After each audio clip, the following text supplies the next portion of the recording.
Rebecca அவங்க friends வெளியில விளையாடுறத பார்த்துட்டு, நானும் வெளில போய் விளையாடுறேன்னு அவங்க அப்பா கிட்ட பர்மிஷன் கேட்குறாங்க. அதுக்கு அவங்க அப்பா சம்மதிக்கல. இதுல சோகமான ரெபேக்கா, அவங்க அப்பா வீட்ல இல்லாத டைம்ல வெளில போய் விளையாண்டா, அவங்க அப்பா கண்டுபிடிக்க மாட்டாங்க அப்படின்னு நெனச்சுட்டு, அவங்க ஃப்ரெண்ட்ஸு கூட போயிட்டு ஜாலியா டைம் ஸ்பெண்ட் பண்றாங்க. அப்பா வீட்டுக்கு வரதுக்கு முன்னாடியே நம்ம வீட்டுக்கு போனாலும் அப்பா கண்டுபிடிக்க மாட்டாங்க அப்படின்னு நெனச்ச ரெபேக்கா, அவசரமா வீட்டுக்கு போறாங்க.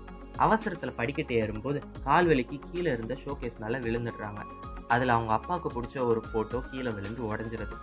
ரெபேக்கா இனிமேல் அப்பா நம்ம கூட பேசவே மாட்டாங்க அப்படின்னு நினச்சிட்டு அவங்க ரூமில் போயிட்டு ரொம்ப ஃபீல் பண்ணுறாங்க.